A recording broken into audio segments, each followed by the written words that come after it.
ബി.ജെ.പിക്ക് ഇത്തവണ കേരളത്തിൽ പാർലമെന്റ് സീറ്റിലേക്ക് അക്കൗണ്ട് തുറക്കാനാകുമെന്ന് തന്നെയാണ് പ്രമുഖ തിരഞ്ഞെടുപ്പ് വിദഗ്ധരുടെ പ്രവചനം. സോഷ്യൽ മീഡിയ താരമായ CP റാഷിദ് മുതൽ കേരള യൂണിവേഴ്സിറ്റിയിലെ പൊളിറ്റിക്സ് വിഭാഗം മുൻ മേധാവി G ഗോപകുമാർ ഉൾപ്പെടെയുള്ളവർ ഒരു സീറ്റിൽ ബി.ജെ.പിക്ക് വിജയ സാധ്യത കാണുന്നുവെങ്കിൽ രാഷ്ട്രീയ നിരീക്ഷകനായ ഫക്രുദ്ദീൻ അലി 2 സീറ്റിൽ ബി.ജെ.പി വിജയിക്കുമെന്നാണ് പറയുന്നത്. അതായത് നരേന്ദ്രമോദിയുടെ ആഗ്രഹമായ 400 സീറ്റിലേക്ക് കേരളത്തിന്റെ സംഭാവന 2 സീറ്റായിരിക്കും. 100% ഉറപ്പ് എന്ന് പറയാൻ പറ്റില്ലെങ്കിലും 90% ഉറപ്പ് എന്നാണ് ഫക്രുദ്ദീൻ അലി ഒരു സ്വകാര്യ ചാനൽ അഭിമുഖത്തിൽ പറഞ്ഞത്. ഏതാണ് ആ 2 സീറ്റുകൾ എന്ന ചോദ്യത്തിന് പ്രസക്തിയില്ല. കാരണം ഏറെക്കുറെ കേരളം ഒന്നടങ്കം മോഹിക്കുന്ന ആ 2 മണ്ഡലങ്ങൾ തിരുവനന്തപുരവും തൃശൂരും തന്നെ. ബി.ജെ.പി ഇത്തവണ അവതരിപ്പിച്ച ഏറ്റവും പ്രഗത്ഭരായ 2 സ്ഥാനാർത്ഥികൾ രാജീവ് ചന്ദ്രശേഖറും സുരേഷ് ഗോപിയും. ഇവർ ജയിക്കാനുള്ള സാധ്യതകൾ എന്തൊക്കെയെന്ന് വിശദമായി തന്നെ ഫക്രുദ്ദീൻ പറയുന്നുണ്ട്.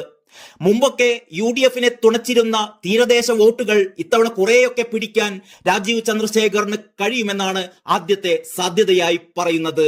പകുതിയൊന്നും വരില്ല, പക്ഷേ മുൻകാലങ്ങളെ അപേക്ഷിച്ച് ബി.ജെ.പിക്ക് ഒരു വോട്ട് പോലും ലഭിക്കാത്ത ചില ബൂത്തുകൾ ഉണ്ടായിരുന്നു അവിടെയൊക്കെ ഇത്തവണ ബൂത്തായി, പ്രവർത്തനമായി. മാത്രവുമല്ല, ശശി തരൂരിന് അവിടെ ചില എതിർപ്പുകളൊക്കെ ഉണ്ടായിട്ടുണ്ട്. അതൊക്കെ ബി.ജെ.പിക്ക് ഗുണമായി തീരേണ്ടതാണ്.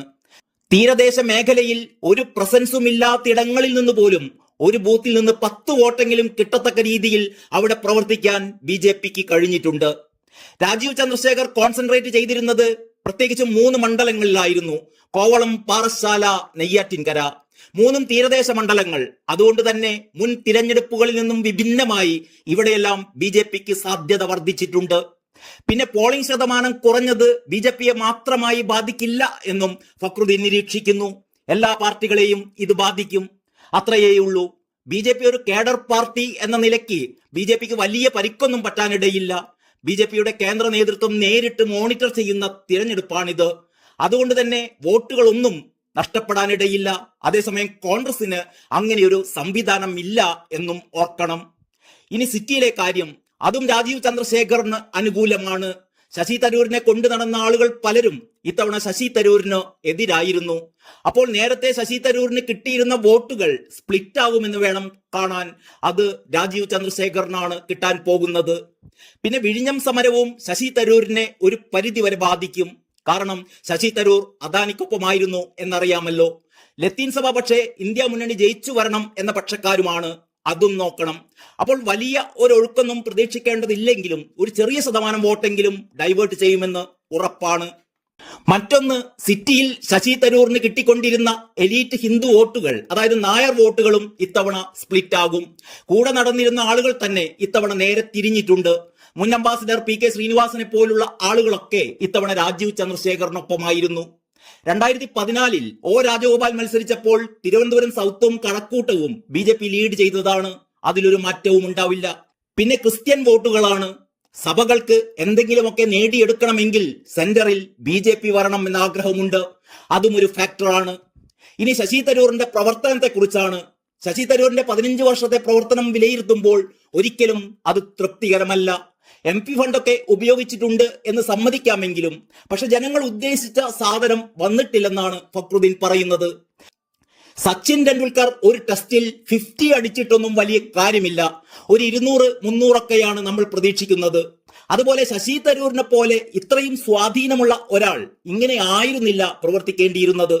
തീരദേശ മേഖലയിലാണ് ജനങ്ങളുടെ ഒരു ദുരിതത്തിനും അറുതിയാകാത്തത് എന്നും നാം കാണേണ്ടതാണ്. പിന്നെ മറ്റൊരു കാര്യമുള്ളത്, ആളുകൾ വോട്ട് ചെയ്യുന്നത് മറ്റു പലതും നോക്കിയാണ്. പുറത്തു പറയാൻ തന്നെ പറ്റാത്ത ചില കാര്യങ്ങളുണ്ട്. അതും നാം കാണേണ്ടതുണ്ട്.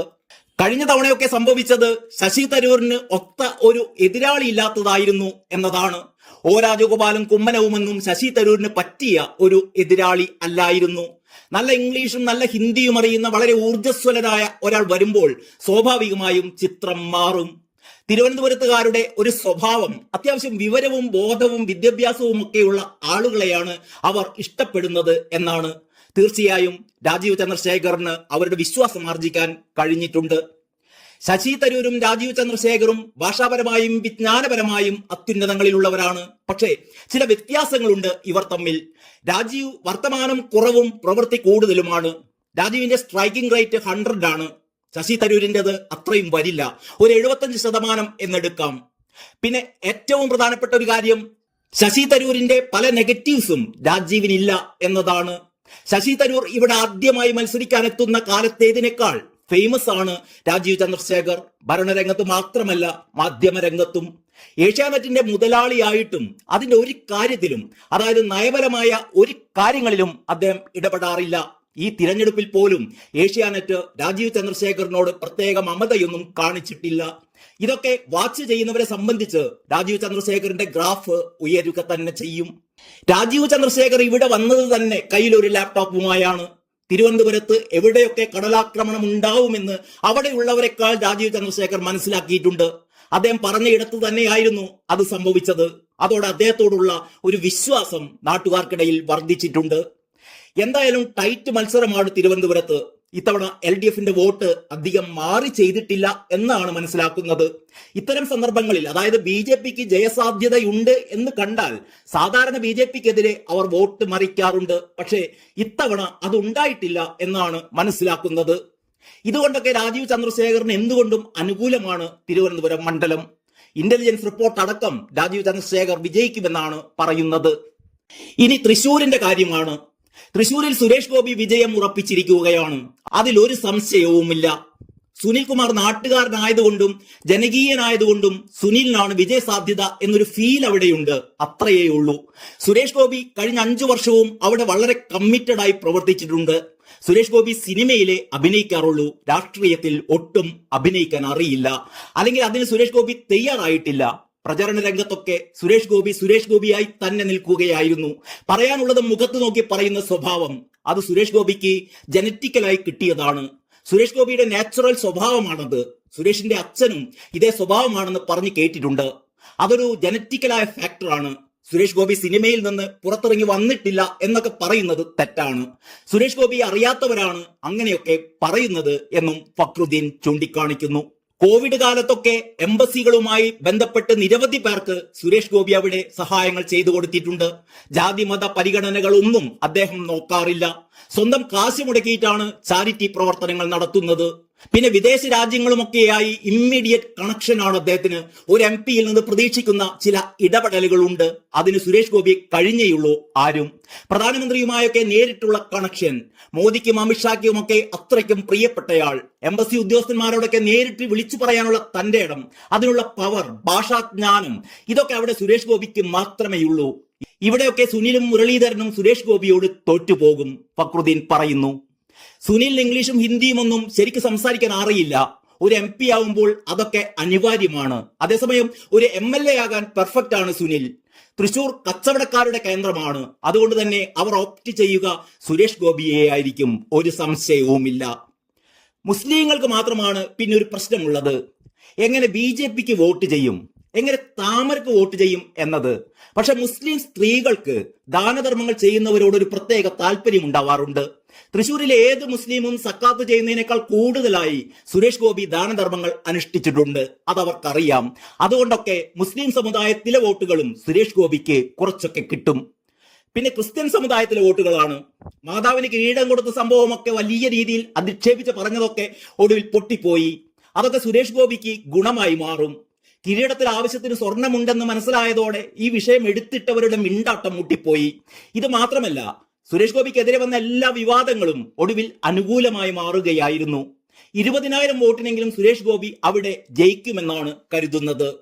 പിന്നെ മണിപ്പൂർ കലാപവും BJPയുടെ സ്റ്റാൻഡുമൊക്കെ തീവ്ര ക്രിസ്ത്യാനികളെ മാത്രമേ ബാധിക്കൂ. അവരൊന്നും അല്ലെങ്കിലും BJPക്ക് വോട്ട് ചെയ്യാൻ പോകുന്നവരല്ല. പ്രതാപനായിരുന്നുവെങ്കിൽ മുരളിയേക്കാൾ വോട്ട് പിടിക്കുമായിരുന്നു എന്നും ഫക്രുദ്ദീൻ നിരീക്ഷിക്കുന്നു. 1 ലക്ഷത്തിലേറെ ധീവര സമുദായങ്ങളുള്ള മണ്ഡലമാണത്. പ്രതാപൻ മത്സര രംഗത്ത് നിന്ന് പിന്മാറിയതോടെ അവർ മൊത്തം തിരിഞ്ഞിരിക്കുകയാണ്. പ്രതാപൻ പുറത്ത് ചിരിച്ചുകൊണ്ടിരിക്കുകയാണെങ്കിലും ഉള്ളിൽ അങ്ങനെയല്ല എന്നോർക്കണം. വടകരയിൽ മുരളി എന്തായാലും തോൽക്കുമായിരുന്നു. RSSുകാർ അതിനായി കാത്തിരിക്കുകയായിരുന്നു അവിടെ. ഇവിടെ കുമ്മനത്തെ തോൽപ്പിച്ചതുകൊണ്ട് അതിന് മറുപടി കൊടുക്കാൻ.